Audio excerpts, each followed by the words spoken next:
Good morning, good afternoon, good evening, wherever in the world you are.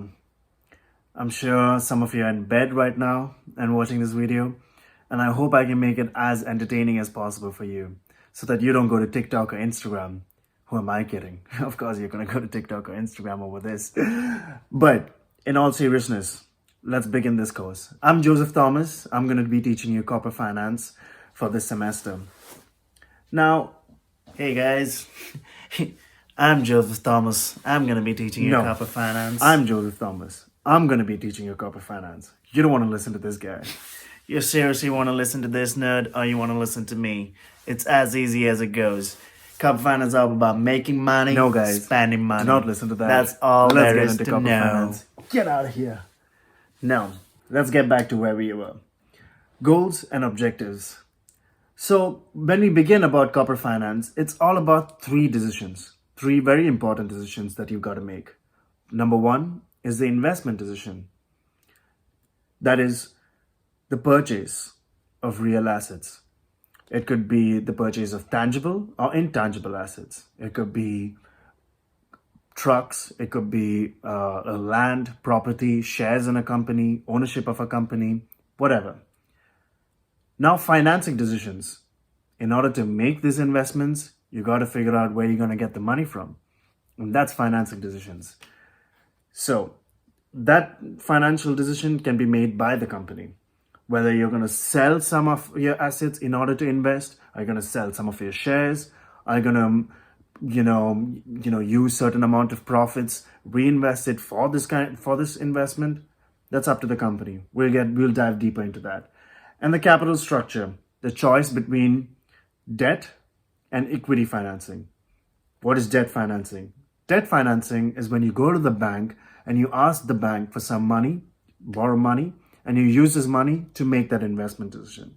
It's not the same as asking the bank to buy your car, because here it's an investment. Now, equity financing. What is equity financing, you may ask? Equity financing is whether you're going to sell certain amounts of shares or liabilities or something to pay something off, or you're going to sell your shares in order to make this investment for the other, whatever investment that it is. Now, moving on, there are three connections between those three decisions. As you can see, there's the firm, there's the assets, and the capital. Now, the firm makes the decision whether they want to invest in those assets. And then after they made the decision, yes, we want to buy perhaps 50% of another company. Now, the firm has to make a very important decision where how they're going to finance those investments. And that's where debt and equity financing comes into play. Debt, like mentioned above, you have to go to the bank, withdraw some money, and then use that money to make your investment. Equity, you sell something in your company, shares perhaps, and then use that money to make that investment. I hope this is clear to you guys.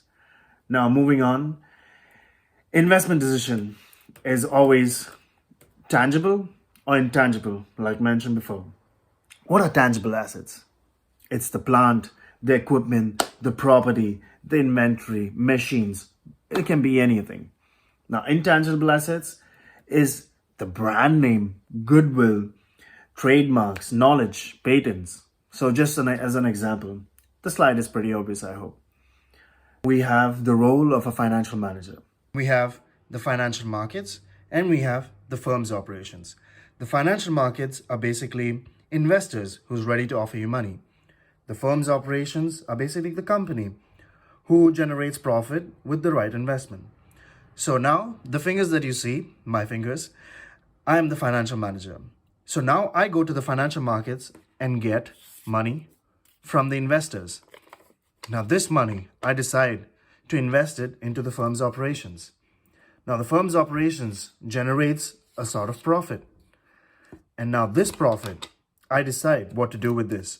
Do I give some of it to the investors or do I reinvest it into the firm's operation? Now this is a question mark. That's the role of the financial manager. He has to decide in a way and balance it out where both parties are always happy. If you keep investing in the investors, your investors will be happy, but your company won't move forward. But if you keep reinvesting into the firm's operations, the investors won't be happy and they won't give you the money.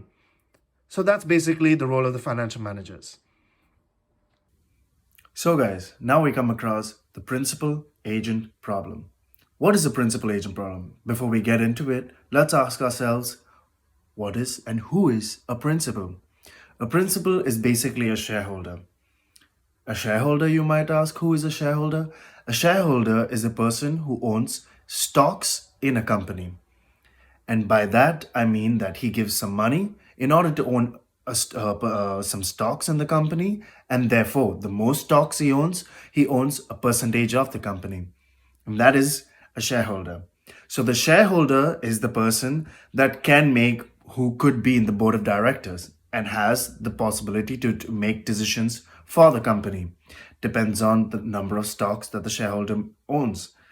And that's how you hear about the shareholder meeting, the board meetings. All of this is in regards with the shareholder. Now the second thing, agent. Who's the agent? The agent is the person that the principal employs in order to do a particular task for the company. And the agent could be, for example, a director or an auditing firm or something where provides some benefit to the company and depending on what the shareholder wants. But now we're going to dive into what is the principal agent problem. That's the next question. So guys, watch this. Now guys, as you can see, we have the principal agent problem. As you see, there's two parties in this. Definitely, like mentioned before, the principal, the shareholder, the agent. It could be a firm or an employee itself, a director. So now the first arrow you see basically is that the principal delegates power to the agent. But keep in mind, he has every right to because he's the one who employed the agent. As you can see, delegates power and he actually employs the agent. So the agent definitely has to act on behalf of the principal because naturally he's the one who's been employed by the principal. Now moving on, you can see that the agent sometimes has self-interest. He wants to make more money or he wants the company to move in a certain direction of his interest where he has more incentives.